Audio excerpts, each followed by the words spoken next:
Issues in 20th century world history first BA programme semester fifth history के ऐसे important questions जो आपके exam के पर्पस से बहुत ज्यादा इंपॉर्टेंट है। तो सारे क्वेश्चंस एक एक करके आज की इस वीडियो में मैं आप सभी को बताने वाला हूं। इस वीडियो को एंड तक जरूर देखना ताकि एक भी क्वेश्चन आपसे मिस ना हो जाए। मैं मनीष वर्मा, आप सभी को स्वागत है हमारे चैनल पर। आगे के क्वेश्चंस एंड आंसर समझने से पहले एक नजर हम अपने सिलेबस पर डाल लेते हैं।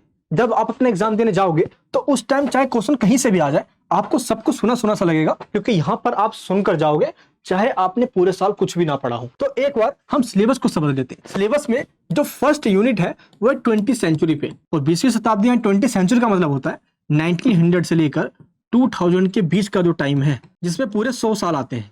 100 साल के दौरान पूरे दुनिया के अंदर ऐसी कौन कौन सी घटनाएं घटी हैं, जिसमें वर्ल्ड वॉर फर्स्ट भी हुआ, वर्ल्ड वॉर सेकंड भी हुआ, कोल्ड वॉर भी हुआ और ना जाने कितने सैकड़ों वॉर भी हुए। इन सब वॉर को और जितनी भी तमाम घटनाएं हुई है दुनिया के तमाम कंट्रीज के अंदर, उन घटनाओं को हम देखेंगे अपने इस 20th सेंचुरी के फर्स्ट यूनिट के अंदर। एंड इसके बाद जो सेकंड यूनिट है वो है वर्ल्ड वॉर फर्स्ट, क्योंकि ये 20th सेंचुरी में ही हुआ है, इन 100 सालों के बीच में हुआ है। आपको पता होना चाहिए 1914 से लेकर 1918 के बीच में वर्ल्ड वॉर फर्स्ट होता है, सिर्फ इसलिए कि देश आपस में मिलकर ग्रुप बना रहे थे और वो शक्तिशाली बनना चाहते थे। तो स्ट्रगल फॉर पावर था और इसलिए वर्ल्ड वॉर फर्स्ट हुआ। अब इसके क्या क्या रीजन रहे ये सब आके हम जानने वाले हैं। तो सेकंड यूनिट आपका वर्ल्ड वॉर फर्स्ट पे है।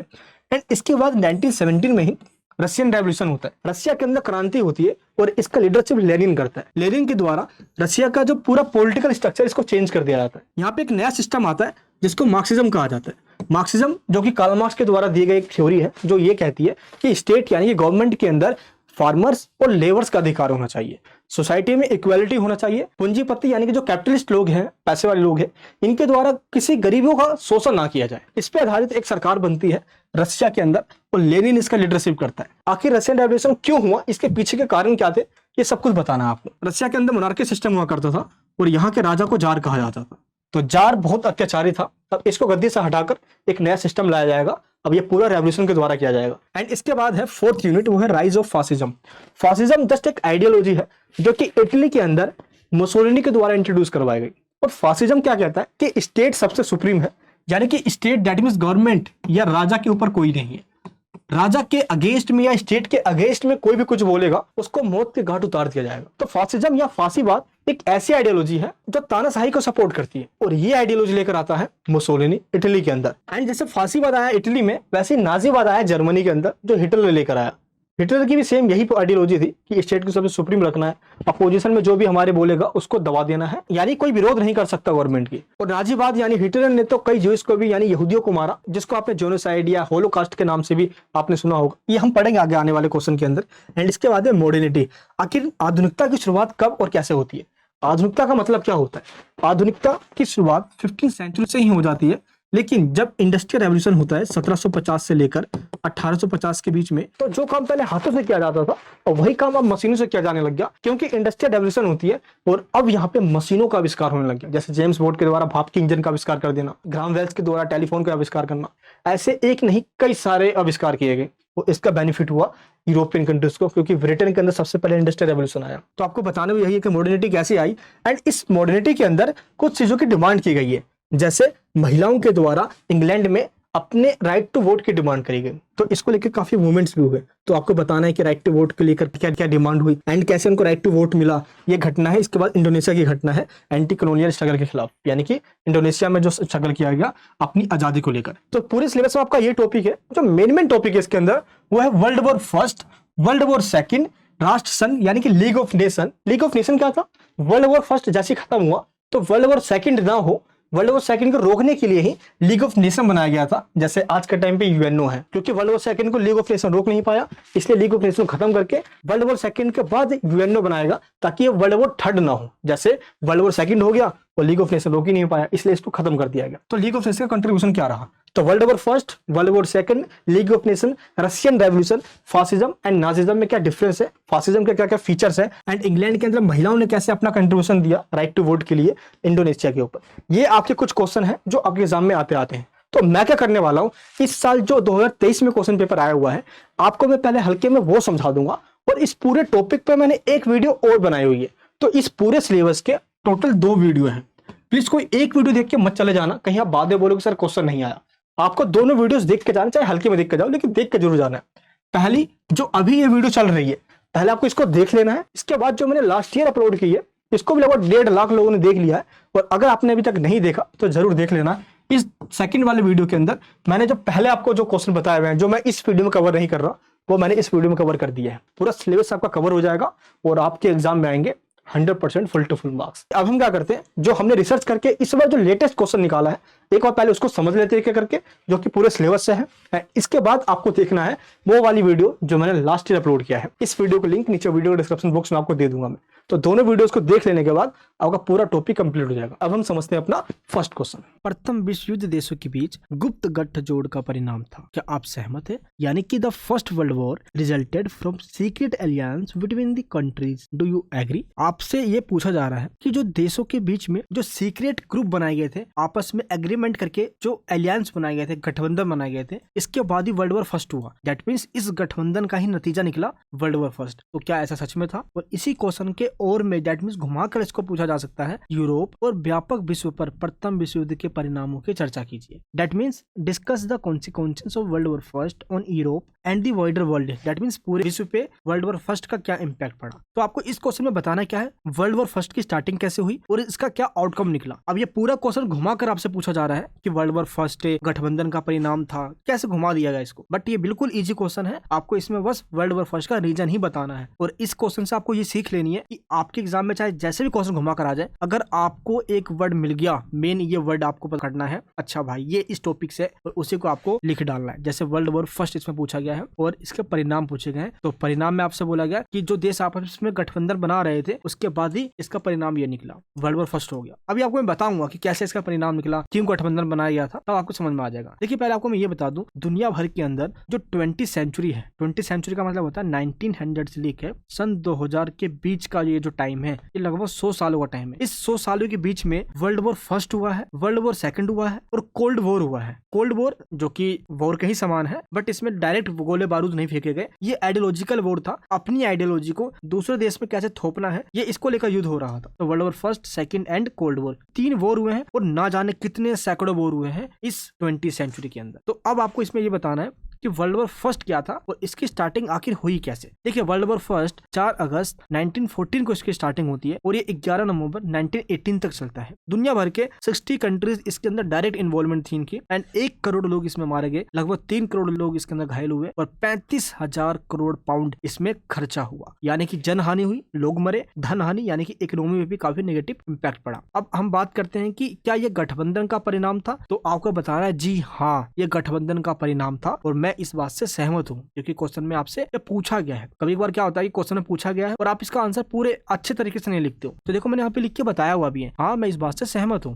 कि गुप्त गठबंधन यानी कि सीक्रेट अलियंस बनाकर देश अपने आप को मजबूत कर रहे थे। अब जब उनको लगा कि हाँ भाई मेरा ग्रुप आपका स्ट्रॉन्ग हो चुका है, कोई भी पिन करेगा फोड़ डालेंगे उसको। अब जरा सोचो जरा एक बार, क्लासरूम के अंदर बच्चे पीछे भी बैठते हैं, इस साइड ही बैठते हैं, इसके आगे फुल बेंच लगी होती है, डेस्क लगी होती है, कुछ बैक बेंचर्स होते हैं जिनके भाई 5 या 6 लोगों का ग्रुप होता है, आगे बच्चों का ग्रुप होता है। तो ये ग्रुप क्यों बनाते हैं? मान लो एक बच्चा अकेला है तो किसी से फालतू भी नहीं बोलेगा वो। अब यही बच्चा अगर 10 बच्चों का ग्रुप बना लेता है ये, तो भाई इसकी पावर स्ट्रॉन्ग हो जाएगी। अगर आगे वाले ने कुछ इससे फालतू बोल दिया तो अब इस बंदे को ये 10 मिलकर मारेंगे। अब ये भाई अकेला पड़ गया, अब 10 के 10 स्ट्रॉन्ग हो गए। और जिसने 10 का ग्रुप बनाया है, जब ये अकेला था तो ये किसी से फालतू नहीं बोलता था, लेकिन जब इसका 10 का ग्रुप बन गया अब किसी से डरता नहीं है। फर्स्ट वर्ल्ड वॉर के अंदर भी यही हुआ। एक कंट्री जब वो सिंगल था तो उसको लगता था कि आगे कोई वॉर होगा तो भाई दिक्कत होगी, हम कैसे लड़ेंगे। उसने क्या किया, ग्रुप बना लिए। ग्रुप बनाने के बाद कोई भी हल्का सा पिन करता भाई खड़ा हो जाता युद्ध करने के लिए। क्यों भाई, उसके पीछे देश खड़े हुए हैं, अब वो अकेला नहीं, उसको ये पता चल गया। तो गठबंधन दैट मींस अलियांस बनाना। हम कहते नहीं है भाई मेरे बंदे हैं बाहर मिल, बाहर बताऊंगा स्कूल के बाहर मिल। तो बंदों पे अकड़ होना, बंदों पे दम दिखाना, यही आउटकम निकला वर्ल्ड वॉर फर्स्ट का भी। तो इसके लिए कौन कौन से अलियांस बनाए गए आपको ये भी बता देना है। सबसे पहला अलियांस बनाएगा ट्रिपल एंटेंट का, ट्रिपल एंटेंट बनाएगा। अब ये क्या था, ये फ्रांस, रूस और ब्रिटेन, इन तीनों को मिलाकर एक एग्रीमेंट किया गया था और तीनों ने इस एग्रीमेंट पे साइन किया और फाइनली ये 3 आपस में एक गठबंधन था, इन तीनों देशों का ग्रुप था। इसके बाद किया गया ट्रिपल एलियांस। ट्रिपल एलियांस में जर्मनी, ऑस्ट्रिया हंगरी और इटली शामिल थे। तो वर्ल्ड वॉर जो फर्स्ट हुआ है ये ट्रिपल एंटेंट वाले कंट्री, ट्रिपल एलियांस वाले कंट्री के बीच में हुआ है। तो ट्रिपल एंटेंट में ये तीनों शामिल है, प्लस बाद में इसके अंदर अमेरिका यानी कि यूएसए और आ गया, ये इसके अंदर शामिल थे। तो इस तरीके से ब्रिटेन, फ्रांस, रूस और अमेरिका ये हो गए ट्रिपल एंटेंट एंटेंट में शामिल और वर्ल्ड वॉर फर्स्ट के अंदर इन सब का एक ग्रुप बन गया जिसको कहा गया अलियाइड पावर। अलियाइड पावर का मतलब होता है मित्र राष्ट्र कहा गया।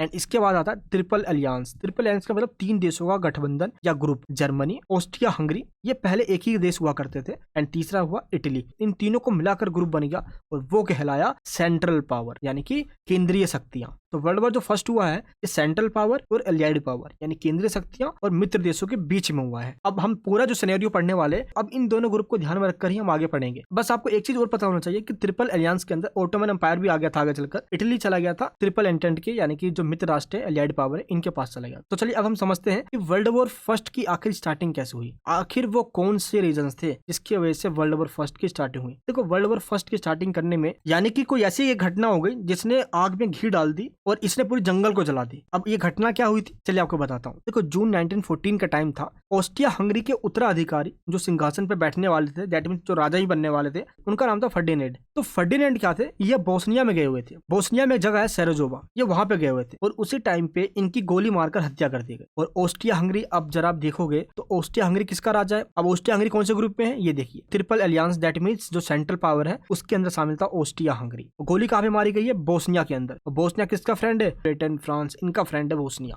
जिसको गोली मारी गई है वो बिलोंग करता है ऑस्ट्रिया हंगरी से। अब जहां पे गोली मारी गई है बोस्निया में, अब ये फ्रेंड है भाई ब्रिटेन और रूस का। अब ये जो वॉर है ये बोस्निया का नहीं रह गया। ऑस्ट्रिया हंगरी जो कि ट्रिपल अलियांस यानी कि सेंट्रल पावर में है और ब्रिटेन और फ्रांस जो कि बोस्निया का साथ दे रहे हैं ये अलियाइड पावर में। तो अब ये वॉर इन दोनों के आमने सामने होने लग गया। तो अब यहाँ से सेंट्रल पावर और अलियाइड पावर दोनों के बीच में वॉर स्टार्ट हो जाती है। यानी कि ब्रिटेन और फ्रांस बोस्निया की तरफ से ऑस्ट्रिया हंगरी से लड़ते हैं और ऑस्ट्रिया हंगरी की तरफ से जर्मनी लड़ता है और जर्मनी इसका साथ देता है। तो ये रहा टेम्परेरी रीजन जो उस टाइम पे आग में घी डालती है और वर्ल्ड वॉर फर्स्ट की स्टार्टिंग करवा देती है। हाँ ये बात जरूर है कि वर्ल्ड वॉर फर्स्ट को लेकर कई सालों चला आ रहा था कि हमें अपनी पावर को दिखाना है। इस टाइम पे स्ट्रगल फॉर पावर चल रहा था, देखते हैं किस देश में कितना है दम और कौन दुनिया में सबसे ज्यादा ताकतवर है। बस यही दिखाने के लिए वर्ल्ड वॉर फर्स्ट हुआ। इसका जो मेन रीजन रहा मैं आपको ट्रिक बता देता हूँ, MAIN, जो हिंदी मीडियम में या इंग्लिश मीडियम में, प्लीज आप इस वर्ड को याद कर लीजिए, MAIN। वर्ल्ड वॉर फर्स्ट का जो रीजन है उसका नाम है मेन। दैट मीन्स M से होता है मिलिट्रिज्म यानी कि मिलिट्री को बढ़ावा देना। सभी देश जो वर्ल्ड वॉर फर्स्ट में इन्वॉल्व थे वो अपने मिलिट्री पे अंधाधुंध पैसा खर्च कर रहे थे, अपने मिलिट्री को बढ़ाना है। अब जाहिर से बात है अगर आप अपने घर में बारूद इकट्ठा कर रहे हो तो अपने घर को तो फोड़ोगे नहीं, आप उस बारूद से किसी और का घर जलाओगे। और सेम हो रहा था ये वर्ल्ड वॉर फर्स्ट के अंदर, चाहे ऑस्ट्रिया हंगरी हो, जर्मनी हो या अलाइड पावर हो, सेंट्रल पावर हो, ये सब के सब कंट्री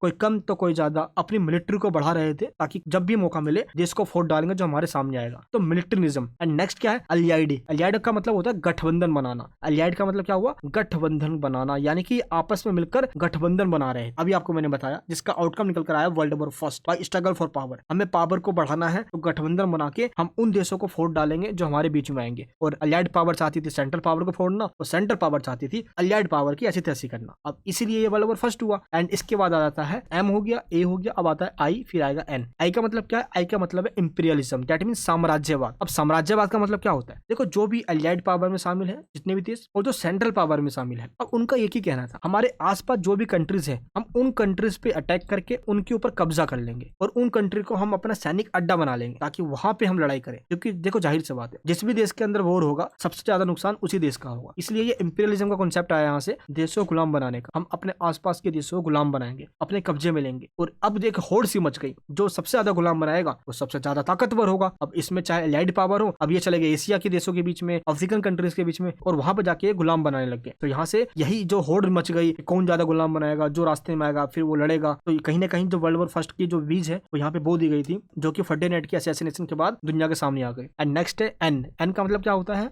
नेशनलिज्म। नेशनलिज्म का मतलब होता है राष्ट्रवाद, और राष्ट्रवाद का मतलब होता है देश से प्रेम। हम अपने देश से प्रेम करते हैं, भाई सबको करना चाहिए, इसमें क्या गलत बात है। लेकिन एक्सट्रीम नेशनलिज्म गलत चीज है। एक्सट्रीम नेशनलिज्म का मतलब क्या होता है, सबसे सुप्रीम मेरा देश है और मेरे देश के अलावा कोई और देश नहीं होना चाहिए, सारे देश मेरे देश से पीछे रहेंगे। अगर कोई सामने आएगा उसको उड़ा डालेंगे, मार डालेंगे, यहीं से मार काट स्टार्ट होता है, खून खराबा स्टार्ट होता है। जर्मनी का जो हिटलर था वो भी यही चाह रहा था, एंड मुसोलिनी जो इटली का था वो भी यही चाह रहा था। एक्सट्रीम नेशनलिज्म बहुत खतरनाक होता है। वर्ल्ड वॉर फर्स्ट के अंदर सेम यही घटना हुई कि दुनिया के देशों को ये लगा कि हमें अपने देश को सबसे ऊपर रखना है, इसलिए इन्होंने क्या किया, दुनिया के और देशों पे इन्होंने कब्जा किया, उनको कमजोर किया और अपने देश को सुप्रीम रखने के लिए जो भी सामने आए उन पर अटैक। तो चार रीजन आपको मैंने बताया, मेन मिलिट्रिज्म दैट मींस सैन्यवाद, सैन्यों को बढ़ाना, एस से हो गया अलाइड, दैट मींस गठबंधन बनाना, एंड ए से हो गया इंपीरियलिज्म यानी कि साम्राज्यवाद, साम्राज्य बढ़ाना, एंड एन से हो गया नेशनलिज्म यानी कि राष्ट्रवाद, अपने देश से प्रेम में इतना अंधा हो जाना अपने देश के प्रति कि देश को सुप्रीम बनाने के लिए जो भी सामने आए मार काट करना, जबकि बिल्कुल गलत है ये। और इन्होंने एक एक करके बाल्कन क्षेत्र जो है, बाल्कन मतलब जो 3 देश हैं, बाल्कन देशों में बोस्निया वगैरह शामिल है, इन तीनों देशों पे इन्होंने कब्जा कर लिया। तो ये था वर्ल्ड वॉर फर्स्ट, जिसकी एंडिंग 1918 में हुई। 1918 में जाके वर्ल्ड वॉर फर्स्ट खत्म होता है, क्योंकि जर्मनी हार मान लेता है, ऑस्ट्रिया हंगरी भी अब घुटने टेक देते हैं, ओटोमन एम्पायर भी पीछे हट जाता है। तो इस तरीके से वर्ल्ड वॉर फर्स्ट की अब एंडिंग होती है। अब इसकी एंडिंग तो हुई, लेकिन बहुत भयानक एंडिंग हुई। दुनिया भर के देशों ने पहली बार टैंकों का युद्ध देखा, कैसे लोगों को मारा काटा जा रहा था, इतने बड़े लेवल पे फर्स्ट टाइम वेपन्स का यूज किया गया था। तो देशों के ऊपर इसके काफी नेगेटिव इंपैक्ट पड़े। फर्स्ट इंपैक्ट क्या है? Economic impact, that means economic outcome क्या निकल कर आया, आर्थिक परिणाम। सबसे पहली बात बताऊंगा आपको मैं, जर्मनी हो गया, ब्रिटेन हो गया, अर्थव्यवस्था का इन दोनों कंट्री ने अपनी इकोनॉमी का 60% सिर्फ वॉर में ही खर्च कर दिया, वेपन्स पे, दूसरे देशों को जीतने में, युद्ध में ही इन्होंने खर्चा कर दिया 60%। ये बहुत बड़ा अमाउंट है। 40% देश कैसे चल पाएगा बताइए? तो जीडीपी पूरी चरमरा गई इनकी। ये टैक्स को बढ़ाते चले गए, टैक्स को बढ़ाएंगे अपनी इनकम के लिए, और जो इनकम आएगी उसको हथियार पे लगा देंगे। इससे महंगाई बढ़ेगी और देश के अंदर खुद वहीं के लोग आंदोलन करेंगे, अपने देश के खिलाफ प्रोटेस्ट करेंगे। इस वजह से देश की सरकार भी काफी कमजोर हो गई थी। एंड इसके बाद पॉलिटिकल, इसका आउटकम क्या निकला? पॉलिटिकल आउटकम ये निकला कि जो 4 राजतंत्र हुआ करते थे पहले, वहां पे राजतंत्र मोनार्की सिस्टम का एंड हो गया। जैसे रूस के अंदर जार हुआ करता था, जार राजाओं कहा जाता है। जर्मनी के अंदर केसर विलियम हुआ करता था, अब ये भी खत्म हुआ, मोनार्की सिस्टम यहाँ भी खत्म हुआ। और ओटोमन अंपायर के जो सुल्तान थे, इनको भी पद छोड़ना पड़ गया, यानी कि इन चारों जगह से राजतंत्र यानी मोनार्की सिस्टम का खात्मा हो गया। एंड इसके बाद पोलैंड, चेकोस्लोवाकिया और यूगोस्लाविया, 3 नए देशों का उदय हुआ, इंडिपेंडेंट कंट्री बन के आया। ये किसी गुलाम नहीं थे। जर्मनी जरूर चाहता था कि पोलैंड को वो अपने समय शामिल कर ले, इसलिए वर्ल्ड वॉर सेकंड जो हुई वो पोलैंड को ही लेकर हुई। एंड इसके बाद ऑस्ट्रिया, जर्मनी, फ्रांस और रूस, इन्होंने अपने बॉर्डर को फिर से नया बनाया कि भाई यहाँ तक मेरा बॉर्डर है, यहाँ तक मेरा बॉर्डर है, यानी इन्होंने फिर से रीडिफाइन किया। एंड बाल्टिक जो साम्राज्य है, यानी जो अलग अलग देशों में मिला के जो बाल्टिक एम्पायर बना हुआ है, उन देशों को भी रूस ने छोड़ दिया। अब इसमें लातविया होगा, लिथुआनिया, एस्टोनिया हो गया, जितने भी कंट्रीज हो गए उनको छोड़ दिया गया, इंडिपेंडेंट कर दिया गया। एंड एशियाई और अफ्रीकी देशों के अंदर अब मित्र राष्ट्र यानी जो एलियाइड पावर है, ब्रिटेन, फ्रांस, अमेरिका, अब ये जाते थे उन देशों को गुलाम बना लेते। अफ्रीका के कई देशों को फ्रांस ने गुलाम बनाया, फिर एक एक करके ब्रिटेन ने गुलाम बनाया, और खूब दबा के इन्होंने मजे लिया वहां के नेचुरल रिसोर्सेज का। एंड इसके बाद जो फिलिस्तीन है यानी कि पैलेस्टाइन, अब इंग्लैंड को इसको दे दिएगा, अब इंग्लैंड इस पर राज करेगा। तो इस तरह से एलाइड पावर ने एक एक करके खूब मजे लिए इन देशों से। वर्ल्ड वॉर फर्स्ट का आउटकम निकला, जो सोशल आउटकम निकला, ये क्या निकला कि लाखों जो युवा है जो युद्ध में लड़ रहे थे आर्मी बनकर, अब ये मारे गए। अब जब करोड़ों लोग मारे गए तो इनकी वाइफ तो विधवा हो गई, बच्चे इनके अनाथ हो गए, और इस कंडीशन में जो इनकी वाइफ है अब इनको काम करना पड़ रहा था, इन्होंने अपनी जमीनें भी खो दी, तो इनको इंडस्ट्री में काम करना पड़ा। जहाँ पे पहले से पुरुष काम क्या करते थे, मेल काम करते थे, सिर्फ वहाँ पे फीमेल काम करने लग रहे हैं। महिलाओं के द्वारा अधिकारों की मांग की गई, देशों के अंदर वोट के अधिकार की मांग की गई महिलाओं को कि भाई हमें वोट का अधिकार दिया जाए। तो इस प्रकार कहा जा सकता है कि 28 जून 1919 को एक संधि की गई, वर्साई की संधि, ट्रीटी ऑफ वर्साइल, और इस पे सिग्नेचर कर देने के बाद फाइनली ऑफिशियल तरीके से वर्ल्ड वॉर फर्स्ट की एंडिंग हुई। तो इसके काफी डरावने परिणाम निकल कर आए, जिसका इम्पैक्ट यूरोपियन और पूरे वर्ल्ड पे पड़ा, किसी पे ज्यादा तो किसी पे कम। आई होप आपको ये फर्स्ट क्वेश्चन समझ में आ गया होगा। वैसे जो मैंने आपको वीडियो कहा है देखने के लिए, उसके अंदर भी मैंने आपको डीपली में समझाया हुआ है, विद ग्राफिक्स यानी विजुअल्स के साथ। एंड सेकंड क्वेश्चन क्या है, राष्ट्रसंघ क्या है? उन परिस्थितियों की विवेचना कीजिए जिनके कारण इसका निर्माण हुआ है। राष्ट्रसंघ, देखिए जैसे कि आपको मैंने कहा अभी कि वर्साई की संधि यानी ट्रीटी ऑफ वर्साइल के बाद वर्ल्ड वॉर फर्स्ट खत्म हो गया। ट्रीटी ऑफ वर्साइल के बाद एक ऑर्गेनाइजेशन को बनाया गया जिसका नाम था राष्ट्रसंघ। तो इस राष्ट्रसंघ को किस कंडीशन में बनाया गया? आपसे इस क्वेश्चन में यही पूछा जा रहा है, यानी कि what is League of Nation, discuss the circumstances that led to the formation of it, that means इसको किस कंडीशन में बनाया गया? देखिए राष्ट्रसंघ यानी कि लीग ऑफ नेशन किसको कहा जाता है, इसको 10 जनवरी 1920 को बनाया गया था। और इसको किस कंडीशन में बनाया गया? इसको बनाया गया ट्रीटी ऑफ वर्साइल के बाद, जब वर्ल्ड वॉर फर्स्ट खत्म हुआ। और दुनिया के देशों को ये लगा कि भाई देखो वर्ल्ड वॉर फर्स्ट हो गया, इतने लोग मारे गए, भाई दोबारा ऐसा हो गया तो दुनिया की ऐसी तैसी हो जाएगी भाई, तो क्यों ना हम ऐसा एक ऑर्गेनाइजेशन बनाते हैं जो दुनिया के देशों को आपस में एक साथ लेकर आएगा और शांति, पीसनेस के लिए, सिक्योरिटी के लिए काम करेगा, ताकि कोई वर्ल्ड वॉर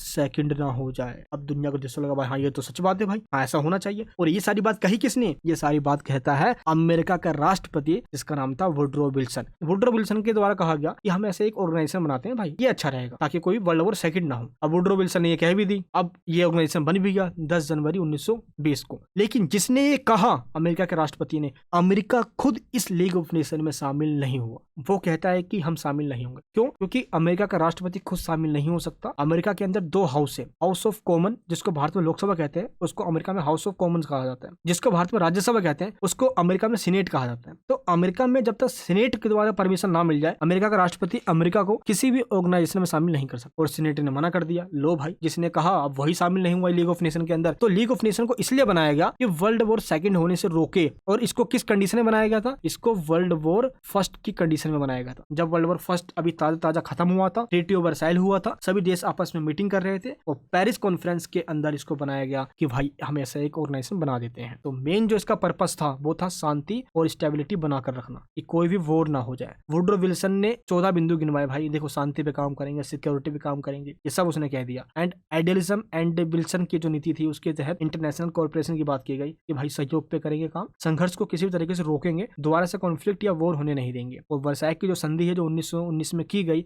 जर्मनी के जो प्लेस थे उसको फ्रांस ने ले लिया, जैसे कि अलास्का एंड लॉरेंस हो गया, फ्रांस ने छीन लिया। किस कईयों पे ब्रिटेन ने कब्जा कर लिया। और ट्रीटी ऑफ वर्साइल की संधि के बाद जर्मनी के ऊपर काफी सारे लिमिटेशन लगा दिए गए। ये कहा गया कि जर्मनी अपनी सेना को नहीं रख सकता, जर्मनी अपनी सेना को खत्म कर देगा, लिमिटेड कर देगा। काफी सारे इसकी जमीनें छीन ली गई और इस पे 6 अरब पाउंड का फाइन लगा दिया गया। ये कहकर कि वर्ल्ड वॉर जो फर्स्ट हुआ है ये जर्मनी की वजह से ही हुआ है, जर्मनी ही इसका जिम्मेदार है। और वर्ल्ड वॉर फर्स्ट में सबसे ज्यादा अपमान झेलना पड़ा जर्मनी को। और ट्रीटी ऑफ वर्साइल को जर्मनी बहुत भयंकर, बहुत घिनौना, बहुत गंदा कानून मानता है, बहुत गंदा एग्रीमेंट मानता है। और इसी का विरोध करता है आगे चल के हिटलर, और हिटलर को सपोर्ट करते हैं जर्मनी के लोग इस कानून का, इस एग्रीमेंट का विरोध करने में, वर्साई की संधि का विरोध करने में। और फाइनली हिटलर जर्मनी का हीरो बनता है और आगे चलकर वही डिक्टेटर बन जाता है। तो इस तरीके से मेन जो पर्पस था लीग ऑफ नेशन का वो था कलेक्टिव सिक्योरिटी प्रोवाइड करना। कलेक्टिव सिक्योरिटी का मतलब क्या होता है कि एक मेंबर्स पे अटैक होता है तो सभी मेंबर मिलकर हमला करने वाले पर ठोकेंगे उसको। तो यही मुद्दा कहा गया। लेकिन लीग ऑफ नेशन को जिस पर्पस से बनाया गया था वो पर्पस पूरा नहीं कर पाया और फाइनली वर्ल्ड वॉर सेकंड भी स्टार्ट हो गया 1 सितंबर 1939 को, जब जर्मनी ने पोलैंड पर अटैक कर दिया। और भाई जिस वजह से इसको बनाया गया था ये तो पूरा नहीं कर पाया। अब ये पूरा क्यों नहीं कर पाया? देखो, सबसे पहले अमेरिका इसमें शामिल नहीं हुआ, यूएसए इसमें शामिल नहीं हुआ, तो अमेरिका उसमें ताकतवर देश था भाई, अब वही शामिल नहीं हुआ। तो दूसरी बात, लीग ऑफ नेशन की जो पॉलिसी है, जो भी रूल्स है, इसको कोई फॉलो ही नहीं करता था। अब इसकी पॉलिसी क्या थी भाई कि कोई दूसरे देश पर अटैक नहीं करेगा, शांति की बात करेंगे, ट्रेड की बात करेंगे, बट एक दूसरे पर अटैक करेगा। जैसे जापान ने मंचूरियन पर अटैक कर दिया, कोई रोक ही नहीं पाया उसको। अब कैसे काम चलेगा? जब एक देश दूसरे देश पर अटैक कर रहे हैं, कोई किसी की बात ही नहीं मान रहा, तो लीग ऑफ नेशन क्या ही कर लेगा। तो league of nation finally fail हो गया और वर्ल्ड वॉर सेकंड भी स्टार्ट हो गया। तो लीग ऑफ नेशन की असफलता के बाद वर्ल्ड वॉर सेकंड की स्टार्टिंग होती है। एंड इसके बाद आता है थर्ड क्वेश्चन, नाजीवाद क्या है? द्वितीय विश्व युद्ध के दौरान जर्मनी की भूमिका की विवेचना की, यानी कि what is Nazism, discuss the role of Germany during World war second. आपको इसमें यह बताना है कि नाजीवाद क्या है। देखो, नाजीवाद एक पॉलिटिकल पार्टी है जिसका नाम था national socialist German workers party, NSDAP, या इसको नाजी पार्टी भी कहा जाता है, बोथ आर सेम। और ये पॉलिटिकल पार्टी बनाई गई थी हिटलर के द्वारा, और हिटलर की जो आइडियोलॉजी थी उसी आइडियोलॉजी पे ये पॉलिटिकल पार्टी या जो नाजी पार्टी है ये चलती है। इसकी आइडियोलॉजी क्या थी? ये था यहूदी विरोधी। ये ज्यूज का काफी विरोध करता था। ये चाहता था कि जब तक ज्यूज हमारे देश में रहेंगे जर्मनी के अंदर तो मेरी सत्ता इस देश में नहीं रह सकती। 1933 से लेकर 1945 तक जर्मनी का चांसलर और वहां का ये सर्वोच्च नेता बन पाया हिटलर। तो इस वजह से इसको खतरा था यहूदियों से, भाई यहूदी बहुत दिमाग वाले, हमें इनको मारना पड़ेगा। तब जाकर इसने होलोकास्ट जैसी घटना, जेनोसाइड जैसी घटना का अंजाम दिया और यहूदियों को बहुत ज्यादा दर्दनाक तरीके से मारा। इसने जहरीले गैस के बंकर में बंद करके मारा, बहुत भयंकर तरीके से मारा। और इसको आपने मूवीज वगैरह में, इंटरनेट के ऊपर काफी सारे वीडियोस अवेलेबल है, आपने उसमें देखा भी होगा। तो यहूदियों पर काफी इसने अत्याचार किया, उनका नरसंहार किया गया। तो नाजिज्म की जो विचारधारा है, हिटलर की जो विचारधारा है वो क्या है? अपने स्टेट को सबसे सुप्रीम रखना है। हिटलर चाहता था कि अपने आप को सबसे सुप्रीम रखना और उसका जो राज्य है जर्मनी दुनिया में सबसे ताकतवर रहेगा। और हिटलर की जो विचारधारा थी नाजीवाद, इसमें क्या होता है? विपक्ष को कुचल दिया जाता है, कोई भी अपोजिशन में नहीं रहेगा, चाहे यहूदी हो या कोई भी अदर पॉलिटिकल पार्टी हो, सबको कुचल दिया जाएगा और अधिनायकवाद स्थापित किया जाएगा। अधिनायकवाद का मतलब होता है डिक्टेटरशिप, यानी कि अब करता धरता जर्मनी का हिटलर बन जाता है। तो ये होता है नाजीवाद। नाजीवाद के अंदर इसने यूथ को, जर्मनी के कई सारे लोगों को इसने शामिल करवा लिया। तो इस तरीके से सेकंड वर्ल्ड वॉर के दौरान जर्मनी का बहुत बड़ा कंट्रीब्यूशन रहा वर्ल्ड वॉर सेकंड की स्टार्टिंग करवाने में। कैसे? अभी आपको बताता हूँ क्या करके। देखिए, वर्ल्ड वॉर सेकंड की स्टार्टिंग सबसे पहली जो घटना होती है वो होती है पोलैंड की घटना। पोलैंड पर अटैक कर देगा 1939 में। अब होता क्या आपको समझाता हूँ मैं। देखिए, 1 सितंबर 1939 को जर्मनी के द्वारा पोलैंड पर अटैक कर दिया गया। जर्मनी और पोलैंड, अब ये कौन है, ये अटैक क्यों कर रहा है, आपको मैं थोड़ा सा बता देता हूँ। देखो, जर्मनी के ठीक बगल में ही है पोलैंड। जर्मनी चाहता था पोलैंड पे अपना कब्जा कर लेना और इसको जर्मनी में ही शामिल करवा लेना। ये पोलैंड को अलग मानता ही नहीं, ये कई सालों से पोलैंड को अपने देश में शामिल करवाने की कोशिश कर रहा था। और पोलैंड का दोस्त था ब्रिटेन एंड फ्रांस इधर यूएसए भी हो गया इसमें शामिल, एंड इधर आपका रसिया भी इसके अंदर ही है। और ये चारों कंट्री मिलकर पोलैंड को प्रोटेक्ट करने के लिए कह रहे थे। तो पोलैंड इनका दोस्त था और इन चारों कंट्री का एक ग्रुप बना हुआ था जिसको कहा जाता है अलियाइड पावर। हमने वर्ल्ड वॉर फर्स्ट में पढ़ा भी है, मित्र राष्ट्र। और जर्मनी चाहता था पोलैंड पर अटैक करना, इस पर कब्जा करना। और फाइनली जर्मनी ने भी अपना ग्रुप बना लिया था। और जर्मनी का जो ग्रुप था उस ग्रुप का नाम था एक्सिस पावर। एक्सिस पावर का मतलब क्या होता है? धुरी राष्ट्र। तो मित्र राष्ट्र अमेरिका, ब्रिटेन, फ्रांस वाला। धुरी राष्ट्र में शामिल थे जर्मनी एंड जापान और इटली, 3 कंट्री। अब ये जो वॉर हो रहा था, स्टार्टिंग जो इसकी हुई वो 1 सितंबर 1939 को जर्मनी के द्वारा जब पोलैंड पर अटैक कर दिया गया। पोलैंड का एग्रीमेंट था भाई ब्रिटेन फ्रांस से कि भाई पोलैंड पर जब भी कोई अटैक करेगा तो ब्रिटेन और फ्रांस पोलैंड का साथ देंगे। अब ये वॉर पोलैंड और जर्मनी का ना रहकर अब ये वॉर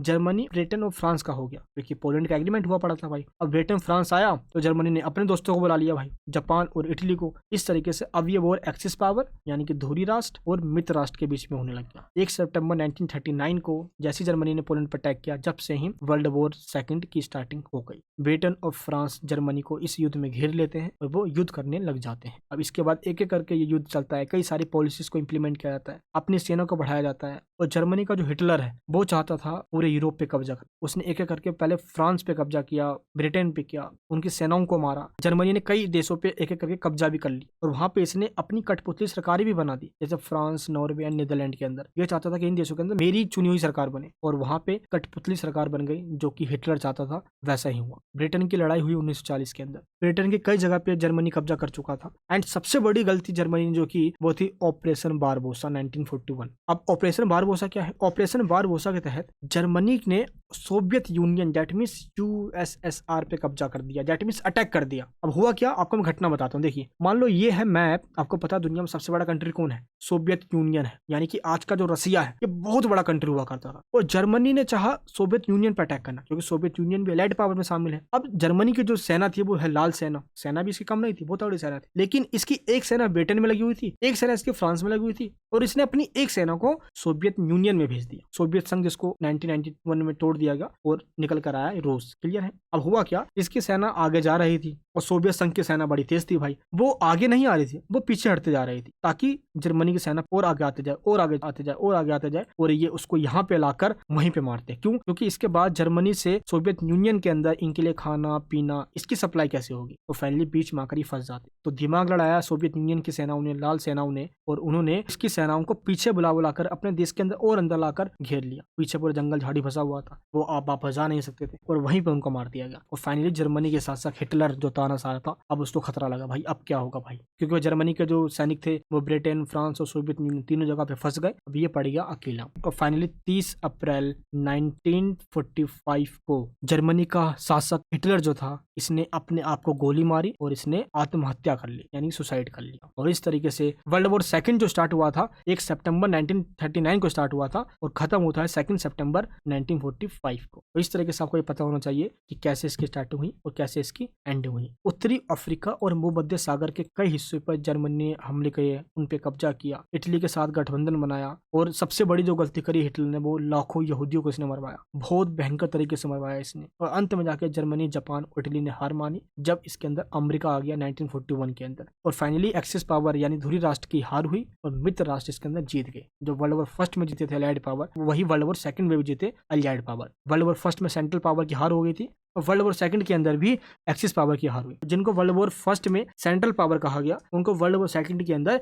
एक्सिस पावर कहा गया। बस नाम चेंज था, लेकिन हार दोनों ही युद्ध के अंदर इन्हीं देशों की हुई। निष्कर्ष रूप में कहा जा सकता है कि युद्ध चाहे किसी भी देश में हो, धन हानि, जन हानि तो भाई होनी ही होनी है। अब हम बात करते हैं अपने नेक्स्ट क्वेश्चन की। इंग्लैंड में मत अधिकार आंदोलन ने कहां तक महिलाओं के सशक्तिकरण का मार्ग खोला या प्रशस्त किया, यानी कि how far suffragette movement in England led to empowerment of women. आपको बताना है कि महिलाओं ने अपनी मत अधिकार यानी कि राइट टू वोट को लेकर क्या आंदोलन किया और कहां तक उनको सफलता मिली। इंग्लैंड में महिलाओं ने अपने राइट टू वोट के लिए आंदोलन भी किया। 19वीं सेंचुरी के एंड में और 20वीं सेंचुरी के स्टार्टिंग में ये आंदोलन स्टार्ट हुआ था। और जब ये आंदोलन स्टार्ट हुआ तो महिलाओं ने राइट टू वोट का अपना मुद्दा छेड़ा और इसको लेकर एक नहीं अनेक वुमेन ने अपना कंट्रीब्यूशन दिया। इनमें सबसे पहला नाम आता है मैरी वोllstonecraft का। इन्होंने अपनी एक बुक लिखी थी जिसका नाम था a vindication of rights of women. 1792 के अंदर ये बुक पब्लिश की गई थी और इस बुक के अंदर इन्होंने बताया कि महिलाओं को भी राइट टू वोट मिलना चाहिए, जैसे और राइट्स एक मेल को मिलता है वही राइट्स एक फीमेल को भी मिलना चाहिए। अब vindication of rights of women. इसके बाद J.S. मील हो गया एंड हैरियट टेलर हो गए, इनके द्वारा वुमेन राइट्स या राइट टू वोट के लिए डिमांड की गई। एंड 1865 में महिलाओं को राइट टू वोट दिया जाए या ना दिया जाए इसके लिए कमेटी भी बनाई गई। और 1867 में इस कमेटी ने ब्रिटेन के पार्लियामेंट के अंदर उन्होंने अपनी रिपोर्ट सौंप दी। और फाइनली इस तरीके से कह सकते हो कि महिलाओं को इस टाइम भी राइट टू वोट का राइट्स नहीं मिला। इसको लेकर काफी लंबा संघर्ष चला। महिलाओं ने राइट टू वोट की डिमांड कर दी थी, मुद्दा छेड़ दिया था। ये कई उग्रवादी महिलाओं ने अपनी डिमांड छेड़ी। अब इसके लिए वो सड़क पर आए, कई हड़ताल हुए। तो 1917 में हाउस ऑफ कॉमन्स के द्वारा और फरवरी 1918 में हाउस ऑफ लॉर्ड्स के द्वारा, हाउस ऑफ लॉर्ड्स जैसे भारत का राज्यसभा है, इन दोनों हाउसेस के द्वारा फाइनली राइट टू वोट का जो अधिनियम था इसको पास कर दिया गया। और ब्रिटेन के अंदर फर्स्ट टाइम ऐसा हुआ कि महिलाओं को भी राइट टू वोट का अधिकार मिल गया। वो महिला जो 30 प्लस की है उनको राइट टू वोट का अधिकार दिया गया था। लेकिन बाद में और आंदोलन हुए। इसके बाद 1928 में जाके राइट टू वोट का जो एक्ट था इसके अंदर रिफॉर्म किया गया और वोट डालने की जो एज है इसको 30 साल से घटाकर 21 साल कर दी गई। यानी कि 21 साल की हर एक महिला या 21 साल से ऊपर है वो वोट डालने के लायक है बिना किसी डिस्क्रिमिनेशन के। ना ही कास्ट, रिलीजन, जेंडर, ना ही रेसियल, किसी भी आधार पे कोई डिस्क्रिमिनेशन नहीं किया जाएगा, वो वोट डाल सकती है। तो इंग्लैंड में जो राइट टू वोट मिला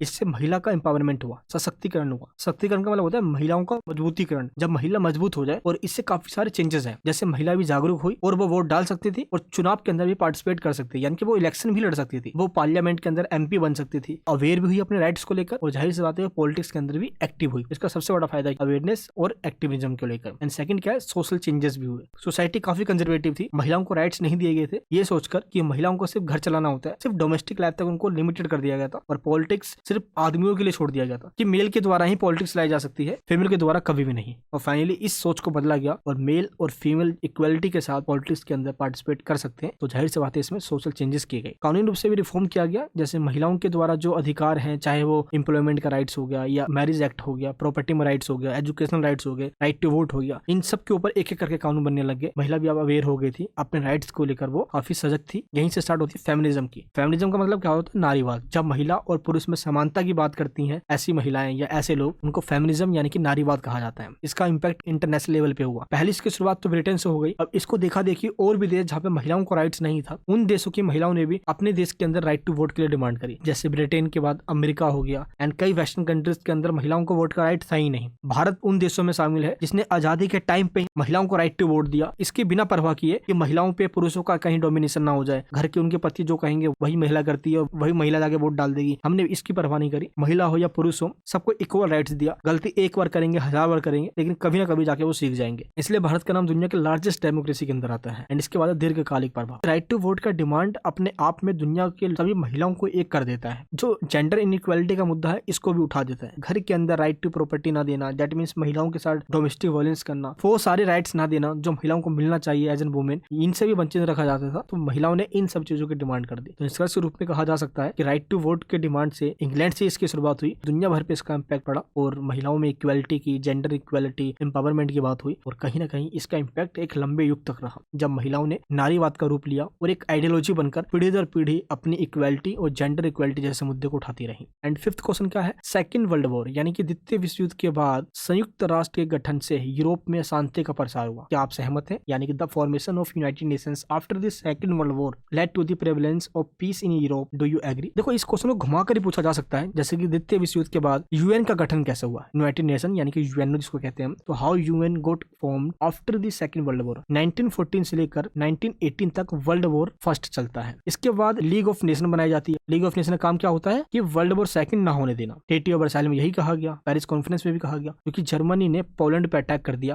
और 1 सितंबर 1939 को वर्ल्ड वॉर सेकंड भी स्टार्ट हो गया। और जिस पर्पस के लिए बनाया गया था लीग ऑफ नेशन को कि वर्ल्ड वॉर सेकंड ना होने देना है, लीग ऑफ नेशन तो रोक नहीं पाया और 1939 से 1945 तक वर्ल्ड वॉर सेकंड चला, जिसे लीग ऑफ नेशन भी रोक नहीं पाया। एंड जैसे वर्ल्ड वॉर सेकंड खत्म हो गया 1945 में, तो दुनिया को फिर से लगा कि जैसे हमने लीग ऑफ नेशन बनाया था, हम फिर से कोई एक नया ऑर्गेनाइजेशन बनाते हैं जिससे कि वर्ल्ड वॉर सेकंड ना हो, कोई और ऐसा बड़ा युद्ध ना हो, शांति के लिए ऐसा यूएन जैसा कोई ऑर्गेनाइजेशन बनाते हैं। तो लीग ऑफ नेशन का ही नाम चेंज कर एक नया ऑर्गेनाइजेशन बना दिया गया। कब? 24 अक्टूबर 1945 को, जिसका नाम था यूनाइटेड नेशन ऑर्गेनाइजेशन। संयुक्त राष्ट्र संघ। इसके 6 अंग बनाए गए एंड कई सारे एजेंसीज भी बनाई गई और 30 अक्टूबर 1945 को भारत भी इसके अंदर शामिल हो गया। और जब यूएनओ बना था तो उस टाइम पे सिर्फ इसके अंदर 51 मेंबर्स थे और आज इसके अंदर 193 मेंबर्स थे। तो दुनिया भर के देश इसके अंदर शामिल है। इसके कई सारे एजेंसीज हैं, जैसे वर्ल्ड बैंक हो गया, इंटरनेशनल मॉनेटरी फंड IMF हो गया एंड WHO हो गया, यूनेस्को हो गया, यूनिसेफ हो गया। कई सारे इसके एजेंसीज वगैरह हैं जो दुनिया भर के अंदर काम करती हैं अलग अलग चीजों के लिए। बट यूएनओ बना तो दिया गया शांति के लिए, लेकिन जब इसको बनाया गया उसी टाइम पे 1945 यानी कि 1945 से लेकर 1991 तक कोल्ड वॉर चलता है पूरी दुनिया के अंदर। वर्ल्ड वॉर फर्स्ट के अंदर अभी मैंने आपको बताया था कि यूएसए यानी कि अमेरिका उसमें शामिल नहीं हुआ था, लेकिन जब यूएनओ बना इसको भी इंट्रोड्यूस करवाने के लिए अमेरिका आगे आया था और अमेरिका इसके अंदर अब शामिल होता है। सेकेंड वर्ल्ड वॉर के बाद जब यूएनओ बनाया गया तो सीनेट ने परमिशन दी, फाइनली ये भी शामिल हो गया। वर्ल्ड वॉर सेकंड के बाद यूएनओ बन गया, इसलिए बना ताकि थर्ड वर्ल्ड वॉर ना हो। जैसे सेकंड वर्ल्ड वॉर को नहीं रोक पाया लीग ऑफ नेशन, वैसे ही अब यूएनओ का काम है थर्ड वर्ल्ड वॉर ना होने देना। और अभी तक तो थर्ड वर्ल्ड वॉर नहीं हुआ है, लेकिन इसके बावजूद भी कई सारे सैकड़ों वॉर हो गए। अभी हाल ही में यूक्रेन और रशिया का युद्ध देखा हमने,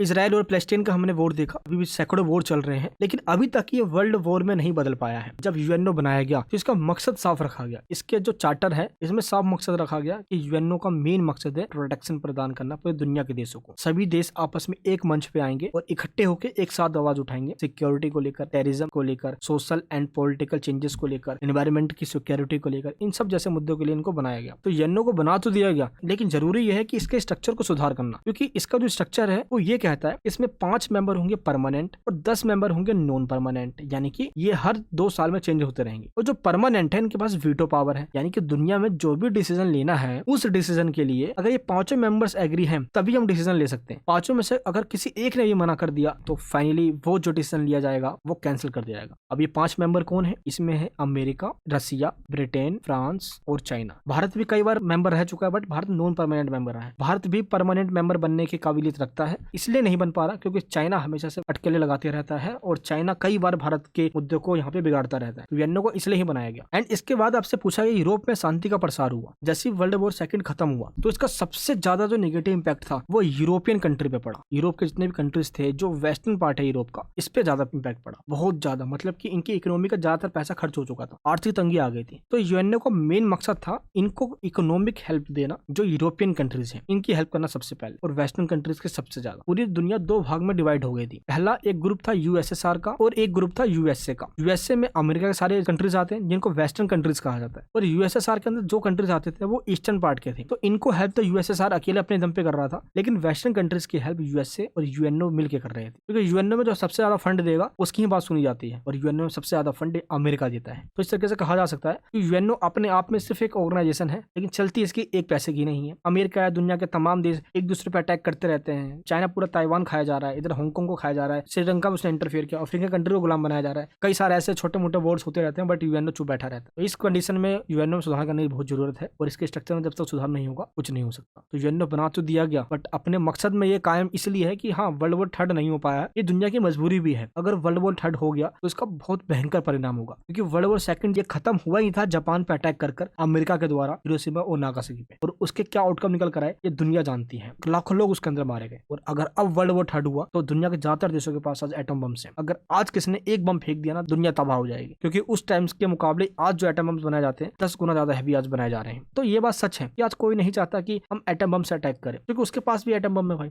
अगर वो देश बच गया तो वापिस वो अटैक कर देगा। तो कहीं ना कहीं शांति से ही बात को सुलझा बुलझा के खत्म किया जाना चाहिए, और यूएनओ का जो स्ट्रक्चर है इसमें सुधार करने की बहुत जरूरत है, तभी जाके कुछ हो सकता है। और भारत हमेशा से आवाज उठाता आता है। एंड इसके बाद जो नेक्स्ट क्वेश्चन है, कैसे सैन्यवाद ने जापान को द्वितीय विश्व युद्ध की ओर अग्रसर किया, यानी कि how militarism led Japan to the world war second. Japan को वर्ल्ड वॉर सेकंड के अंदर ले जाने में वहां की जो मिलिट्री है इसका बहुत बड़ा कंट्रीब्यूशन है। इसने ही वर्ल्ड वॉर सेकंड के अंदर जापान को ढकेल दिया, और इसी वजह से अमेरिका भी आया वर्ल्ड वॉर सेकंड के अंदर। पहले हम जानते हैं कि सैन्यवाद का मतलब क्या होता है। कि सैन्यवाद का मतलब होता है जिस देश के अंदर पूरे एडमिनिस्ट्रेशन पे सेना का कंट्रोल हो, वहां के नेता मंत्री जाए बाहर में, वहां का पूरा एडमिनिस्ट्रेशन सेना यानी कि देश की मिलिट्री संभालती है। इसको कहा जाता है मिलिटरिज्म, दैट मींस सैन्यवाद। जापान के अंदर 20वीं सेंचुरी की स्टार्टिंग से ही वहां पे सैन्यवाद चल रहा था। जापान में सेना ही सबको संभाल रही थी। थी। और जापान में जो मिलिट्री रूल आई है या कोई क्रांति या कोई रेवोल्यूशन करके नहीं आई है। हिटलर या मुसोलिनी के द्वारा, जैसे हिटलर ने जर्मनी में कर लिया, मुसोलिनी ने इटली में अपना कायम कर लिया, उन्होंने कब्जा, और वो एक नेता बन बैठे। बट जापान के अंदर सैनिक कोई नेता नहीं बने, उन्होंने पूरे प्रशासन को अपने कंट्रोल में ले लिया और अपने कंट्रोल से ही वो पूरे एडमिनिस्ट्रेशन को चला रहे थे। राज्य का जो सर्वोच्च अधिकारी है वो राजा ही था, लेकिन राजा के पास एक पैसे की शक्ति नहीं थी। जो रियल पावर थी वो देश के सेना के पास थी। तो जापान में कुछ इस तरीके से पूरा स्ट्रक्चर ही चेंज हो गया।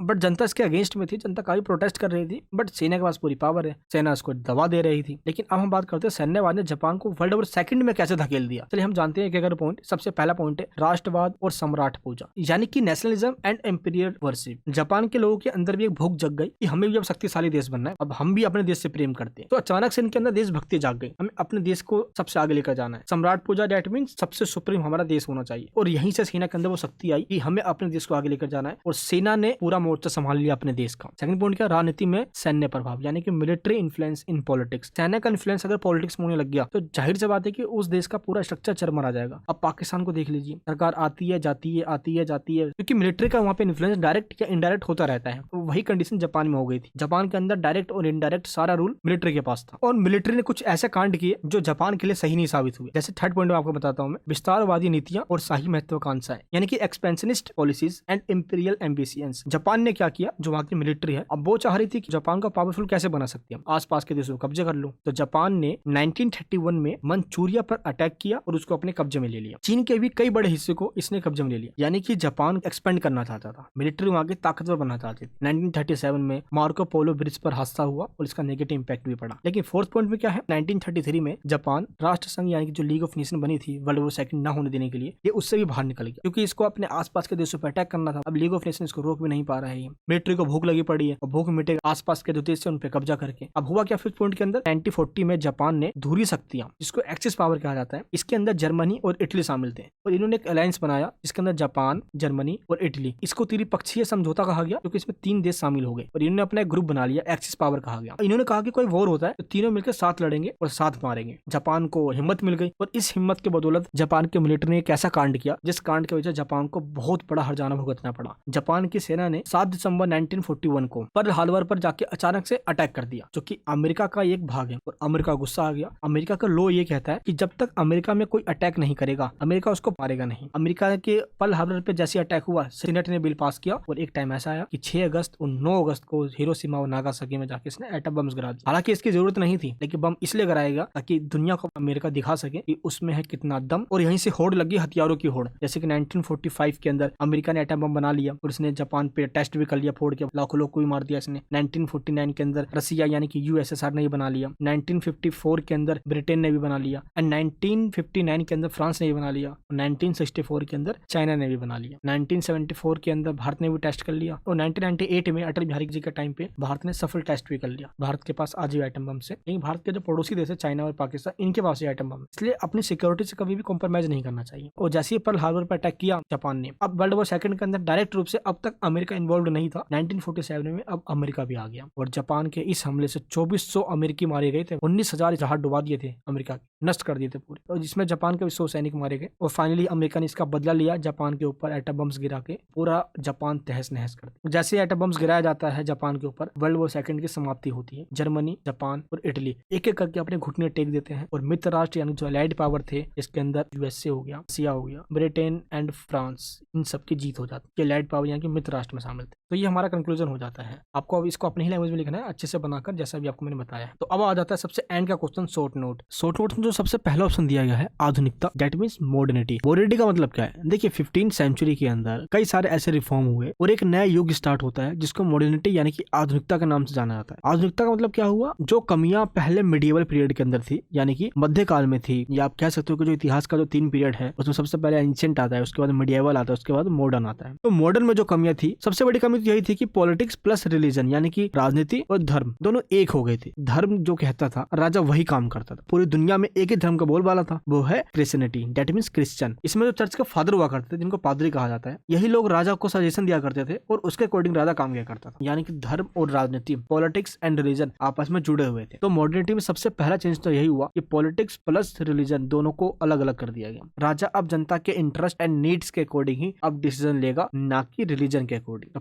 पॉलिटिक्स और रिलीजन का आपस में अलग हो जाना, यानी कि रिलीजियस रिफॉर्म किया गया। आप यूं कह सकते हो कि धर्म के अंदर सुधार किया गया। एंड इसके बाद अब व्यापार किया जा रहा है, एक कंट्री से दूसरे कंट्री के अंदर जो क्रॉप्स हो रहे हैं उसको बेचा जा रहा है। तो यहाँ से ट्रेड एक्टिविटी की शुरुआत होती है। कह सकते हो यहाँ पे कैपिटलिज्म। अब कैपिटलिज्म का मतलब क्या है यहाँ पे? पूंजीवाद। जब एक देश के अंदर जो पूंजीपति लोग, जो बिजनेसमैन लोग हैं, वो अपने देश के अंदर प्रोडक्ट्स तो बना रहे हैं, अब जितना सरप्लस हो रहा है वो अपने देश में क्या करेंगे, अब इसको वो बाहर के देश में जाके बेच रहे हैं। अब जैसे उनका व्यापार बढ़ता जा रहा है तो उनको अब ये लगता है कि भाई देखो व्यापार बढ़ा रहे हैं हम, तो अब हमें कच्चा माल चाहिए। दैट मीन्स मशीनों के अंदर सामान बनाने के लिए रॉ मटेरियल चाहिए। अब इसके लिए अफ्रीकन और एशियन कंट्रीज में जाना होगा, तो ये उन कंट्री में जाते और उनको गुलाम बना लेते। यहीं से स्टार्ट हो जाता है उपनिवेशवाद। दैट मीन्स गुलाम बनाने की प्रथा, कोलोनियलिज्म। अब यहाँ से ब्रिटेन, फ्रांस क्या कर रहे हैं? दुनिया के तमाम वेस्टर्न कंट्रीज जो है ये अफ्रीकन और एशियन और लैटिन अमेरिकन कंट्रीज को गुलाम बनाने लग रहे हैं। भारत भी इसी दौरान गुलाम हुआ था और भारत के ऊपर 200 से 250 साल तक इन्होंने भारत को गुलाम बना के रखा। एशियन और अफ्रीकन कंट्रीज के इन्होंने नेचुरल जो प्रोडक्ट्स है इनको अपने कब्जे में ले लिया और उनका भरपूर तरीके से इन्होंने इस्तेमाल किया और मिसयूज भी किया। एंड इसके बाद 1750 से लेकर 1850 तक पूरी दुनिया भर के अंदर इंडस्ट्रियल रेवोल्यूशन होता है और इसकी स्टार्टिंग होती है ब्रिटेन, दैट मीन्स इंग्लैंड से, क्योंकि सबसे पहले जो मशीनों का आविष्कार है वो ब्रिटेन यानी कि इंग्लैंड में ही हुआ। जेम्स फोर्ड के द्वारा भाप के इंजनों का आविष्कार किया गया। ग्राहम वेल्स के द्वारा टेलीग्राम फोन का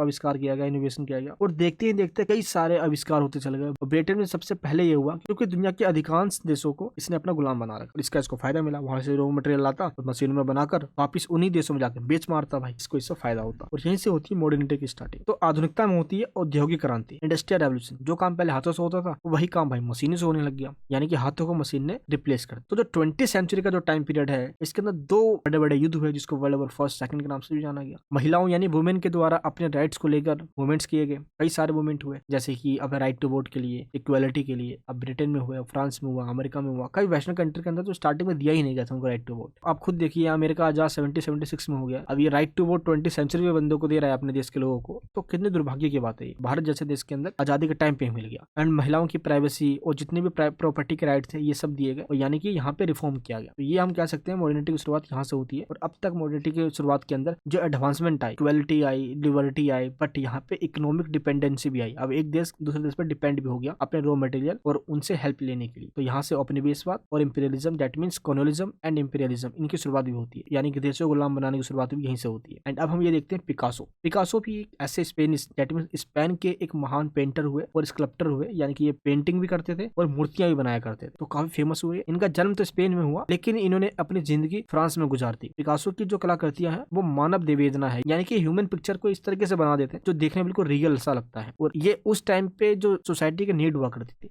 ये उससे ही रिलेटेड पिक्चर्स बनाया करते थे, पेंटिंग्स वगैरह बनाया करते थे जो समाज में क्रांति ला सके। क्रांति मतलब होता है चेंजेस ला सके, रेवोल्यूशन ला सके। कई सारी इन्होंने पेंटिंग बनाई हुई है, जैसे इनके कुछ पेंटिंग के नाम है, कुछ फेमस पेंटिंग है जैसे लेस डेमोइसेल्स, डी एवरीगन और ग्रेवनिका। ये कुछ फेमस पेंटिंग है, तो इनके आप एक से दो नाम याद कर लेना, एग्जाम में आप बता भी सको। एंड इन्होंने जो पेंटिंग बनाई उसके अंदर वायलेंस ना करना, ह्यूमैनिटी को लेकर, जिनसे इंसान को खतरा है इनको लेकर इन्होंने कई सारे पेंटिंग वगैरह बनाई है। एंड पारंपरिक धारणाओं, जैसे जो कंजर्वेटिव सोच के लोग होते हैं, तो कई सारे जो परंपराएं हैं जो आधुनिक टाइम में सही नहीं है, इन्होंने उनको खत्म करने के लिए कई सारी इन्होंने पेंटिंग बनाई है। जैसे महिलाओं पे जो मेल डोमिनेंस हुआ करता है, इसको लेकर भी उन्होंने कई सारी मूर्तियां और पेंटिंग बनाई। एंड तकनीकों का इन्होंने यूज किया, जो एडवांस टेक्नोलॉजी है, इन्होंने नए नए विचारों को खोज करके इन्होंने पॉलिटिक्स और सोशल रिफॉर्म्स को लेकर इन्होंने जो पेंटिंग बनाई है, ये इनकी काफी फेमस पेंटिंग हुई। एंड इसके लिए इन्होंने literature, song and popular culture, इन सब का इन्होंने सहारा लिया, इन सब पे इन्होंने अपना कंट्रीब्यूशन दिया। और इनकी जो एक पेंटिंग है गुएर्निका, ये काफी फेमस है, जो कि युद्ध के विरोध में बनाया गया था, वॉर के अगेंस्ट में बनाया गया था, क्योंकि उस टाइम स्पेन के अंदर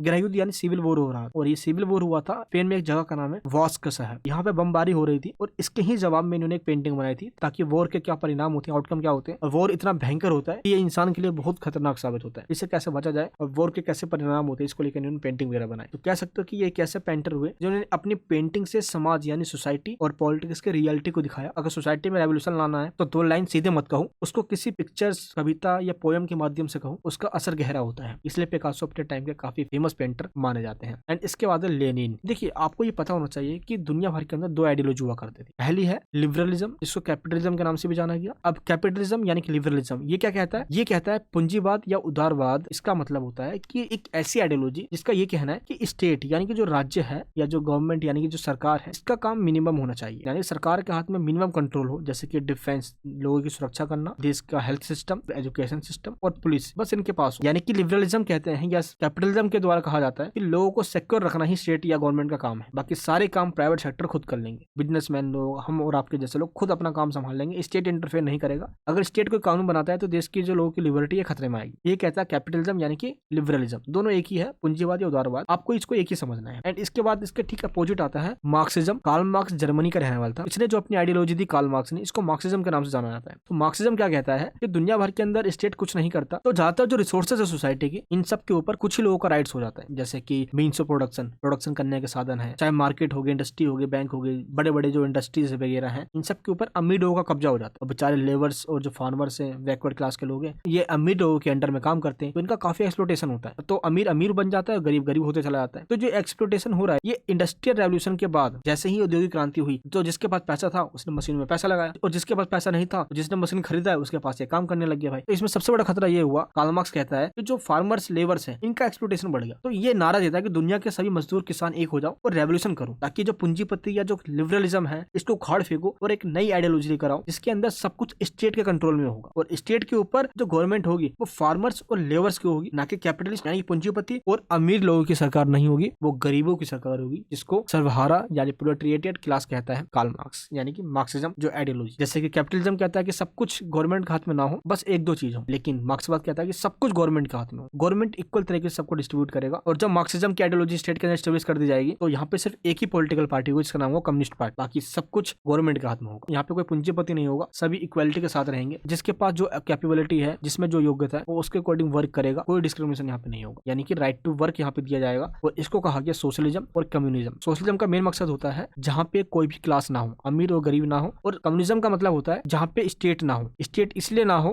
कार्ल मार्क्स चाहता था क्योंकि स्टेट पे ना अमीर लोगों का कब्जा रहता है, गवर्नमेंट और अमीर लोग मिलकर ही स्टेट को चलाते हैं और गरीबों का खून चूसते हैं, इसलिए स्टेट को खत्म कर दो। तो कार्ल मार्क्स की दो थ्योरी है, सोशलिज्म और कम्युनिज्म। सोशलिज्म का मतलब क्या होता है, समाजवाद यानी कि क्लासलेस, जहाँ पे कोई वर्ग ना हो, वर्ग विहीन, अमीर गरीब कोई ना हो, सब इक्वलिटी के साथ रह रहे हो। एंड कम्युनिज्म का मतलब क्या होता है, साम्यवाद, जहाँ पे कोई स्टेट ही ना हो, तो क्लासलेस और स्टेटलेस, ये बनाना चाहता है कार्ल मार्क्स। तो ये होगी कार्ल मार्क्स की थ्योरी आइडियोलॉजी, जिसको मार्क्सिज्म के नाम से जाना जाता है। अब आगे चल के जब कार्ल मार्क्स मर गया, तो कुछ और लोग आए जिन्होंने कार्ल मार्क्स के इसी आइडियोलॉजी को आगे कंटिन्यू किया और अपने देश के अंदर इसको एस्टैब्लिशमेंट किया। तो दुनिया भर के अंदर पहला ऐसा कंट्री हो गया यूएसएसआर, जिसको आज रशिया कहते हैं, USSR, union of Soviet socialist Republic. तो दुनिया भर में सबसे पहले 1917 के अंदर रशिया के अंदर क्रांति हुई, और पहली बार ऐसा हुआ कि लिबरलिज्म यानी कि कैपिटलिज्म से ठीक अपोजिट एक आइडियोलॉजी दुनिया भर के अंदर आई, और वो था रशिया। और इसको लेके आने वाला कौन था, लेनिन। लेनिन ने मार्क्सवाद की इस थ्योरी को कंटिन्यू किया, और यहाँ पे बोल्शेविक रेवोल्यूशन होती है 1917 के अंदर। इसको बोल्शेविक रेवोल्यूशन के नाम से भी जाना जाता है, रूसी क्रांति के नाम से भी जाना जाता है, या आप कह सकते हो कि यहाँ पे साम्यवादी क्रांति हुई, और यहाँ पे एक पॉलिटिकल पार्टी की स्थापना होती है, और वो है कम्युनिस्ट पार्टी। यहाँ पे राजतंत्र हुआ करता था पहले, और यहाँ के राजा को जार कहा जाता था। तो जार जो यहाँ का किंग था उसको उखाड़ के फेंक दिया गया, और सारी पावर यहाँ पे स्टेट गवर्नमेंट को दे दी गई, कम्युनिस्ट पार्टी के हाथ में सब कुछ आ गया, और क्रांति के द्वारा ये सब कुछ किया गया। और इसका मेन जो लीडरशिप किया गया, ये किया गया लेनिन के द्वारा। तो यहाँ पे सर्वहारा वर्ग की बात की गई, यानी जो प्रोलेटेरिएट क्लास है यहाँ पे, दैट मींस जो फार्मर्स और जो लेबर्स जो वर्ग है, अब सब कुछ उनके हाथ में दिया गया। फाइनली जब लेनिन मर गया 1924 में, तो इसकी कम्युनिस्ट पार्टी का जो सत्ता है ये स्टालिन के हाथ में आ गई। यानी कार्ल मार्क्स की बातों को लेनिन लेकर आया, लेनिन की बात को अब स्टालिन आगे बढ़ा रहा है, और इस प्रकार साम्यवाद को स्टैब्लिश करना इनका मेन मकसद है। लेकिन आप देखोगे तो एक एक करके रशिया के अंदर तो सबसे पहले सोवियत यूनियन को स्टैब्लिश किया गया 1917 में रशियन रेवोल्यूशन के बाद। एंड इसके बाद बोल्शेविक के लीडर बने लेनिन, एंड इसके बाद लेनिन के बन जाने के बाद मजदूरों किसानों की बात की गई, लिबर्टी की बात की गई। लेकिन धरातल पे जो कार्ल मार्क्स ने कहा वो सही से एप्लीकेबल हो नहीं रहा था, क्योंकि क्लास खत्म हुआ नहीं, स्टेट खत्म हुआ नहीं, और यहाँ पे लेनिन और मर गया भाई। और स्टालिन आया, इसने अपने अपोजिशन जितने भी इसके अपोजिशन में थे, इसने उनको और मरवा दिया भाई, कुचल दिया। तो फाइनली ये जो आइडियोलॉजी है मार्क्सवाद की, ये ज्यादा देर टिक नहीं पाई। अगर आप देखोगे तो 1945 से जो कोल्ड वॉर स्टार्ट हुआ, शीत युद्ध, तो ये हुआ ही इसलिए था कि यूएसए अपनी आइडियोलॉजी कैपिटलिज्म और यूएसएसआर अपनी आइडियोलॉजी मार्क्सवाद यानी कि कम्युनिज्म, दोनों दुनिया भर के देशों में अपनी आइडियोलॉजी को स्प्रेड करने में लगे हुए थे। और देखा जाए तो ये वॉर चलता है 1991 तक, कोल्ड वॉर कहा जाता है, और इसमें सोवियत यूनियन की हार होती है, क्योंकि इसकी आइडियोलॉजी फेल हो गई। स्टेट कंट्रोल हुआ करता था, और स्टेट के कंट्रोल में सब कुछ होगा तो कोई भी अपने इंडस्ट्री खोल नहीं पाएगा, प्राइवेट सेक्टर नहीं होगा। अगर किसी को खोलना भी तो लाइसेंस लेना पड़ेगा, बहुत कॉम्प्लिकेटेड होता था ये। और इस वजह से जितने भी यूएसएसआर कंट्रीज थे जो इसके सपोर्ट में थे, वो सबके सब टूट गए, इसका सपोर्ट छोड़ दिया, इसका हाथ छोड़ दिया। और फाइनली 1991 के अंदर 25 दिसंबर को सोवियत संघ टूट गया, और 15 देशों को मिलाकर बना हुआ था सोवियत यूनियन, सबके सब टूट गए, और एक एक करके सब बिखर गए, और एक कंट्री निकल कर आया, वो है रशिया, जो कि आज भी है, जिसको हम रूस के नाम से जानते हैं। और यूएसए की जो आइडियोलॉजी थी कैपिटलिज्म की, पूंजीवाद की, ये जीत गई, और कम्युनिज्म की जो आइडियोलॉजी थी ये हार गई। दैट मींस आज तक कहीं पे ये एप्लीकेबल हो ही नहीं पाया कि सोसाइटी स्टेटलेस बन जाए और क्लासलेस बन जाए। आप खुद सोचो जरा एक बार, ये क्या ये पॉसिबल है? क्या अमीर और गरीब की जो क्लास खत्म हो सकती है? क्या स्टेट को खत्म किया जा सकता है? नहीं ना। लेकिन कई सालों तक ये चलता रहा। सबसे पहले रशिया के अंदर, इसके बाद नॉर्थ कोरिया हुआ, नॉर्थ वियतनाम हुआ, एंड इस जर्मनी भी हुआ, दुनिया के तमाम ऐसे पार्ट्स हुए जहाँ पे कम्युनिज्म आया। पोलैंड के अंदर भी आया, चेकोस्लोवाकिया के अंदर भी आया, हंगरी के अंदर भी आया, बट ये ज्यादा दिन तक टिक नहीं पाया क्योंकि सोवियत यूनियन खुद कमजोर हो गया और इसका इंपैक्ट उन देशों पे पड़ा जहाँ पे कम्युनिज्म की स्टैब्लिशमेंट की जा चुकी थी। वहां से एक एक खत्म हुआ और उसके बाद सोवियत यूनियन से भी कम्युनिज्म का खात्मा हो गया। आई होप आपको मैंने जितने भी क्वेश्चंस बताए ये समझ में आ गए होंगे। वीडियोस को देख लेने के बाद अगर आपने इन सभी आंसर को एक बार आंसर फॉर्मेट में नोट्स में पढ़ डाला तो लाइव झिंगा लाला चीजों को आप भूलोगे नहीं। नोट्स को डाउनलोड करने की लिंक इस वीडियो के नीचे डिस्क्रिप्शन बॉक्स में दिया गया, आपको उस पर क्लिक करना है और जो भी आपको नोट चाहिए सिंपल आपको उस पर क्लिक कर देना है। वाई नाउ पे क्लिक करके आपको उस नोट को डाउनलोड कर लेना है। नोट के अंदर वही सिलेक्टेड क्वेश्चन दिए गए हैं 10 से 12 जो आपके एग्जाम में आएंगे, उससे बाहर कुछ भी नहीं, क्योंकि वीडियो होता है समझने के लिए और नोट्स होता है एग्जाम के अंदर आंसर लिखने के लिए, तो दोनों ही बहुत ज्यादा इंपॉर्टेंट है। नोट्स अगर आपने अभी तक नहीं लिया तो ले लीजिए, टाइम बहुत कम बचा हुआ है, एग्जाम में इस बार पास होना है। थर्ड ईयर के अंदर सेमेस्टर 5th और सेमेस्टर 6 बहुत जरूरी है। अगर आपने थर्ड ईयर के अंदर अच्छे मार्क्स स्कोर कर लिए तो आगे मेरिट में आपका नाम आ जाएगा, बिना एंट्रेंस दिए आपका मास्टर में एडमिशन भी हो जाएगा। और जो मैंने आपको कहा था कि इस वीडियो देखने के बाद आपको ये वाली वीडियो जरूर देख लेना है, तो प्लीज जरूर देख लेना, क्योंकि इन दोनों वीडियो के अंदर पूरा सिलेबस आपका कवर है। इन दोनों वीडियो के अलावा आपको कुछ भी नहीं करना। तो ये वीडियो आपको कैसे लगी नीचे कमेंट बॉक्स में बताइए और इस वीडियो को सभी जगह शेयर करना एंड लाइक करना बिल्कुल मत भूलना। चैनल को सब्सक्राइब कर लीजिए, ऐसी वीडियो चैनल पे आती रहती है। मिलूंगा आपसे नेक्स्ट वीडियो के अंदर। प्यार एंड मोहब्बत बनाए रखिए। जय हिंद, जय भारत।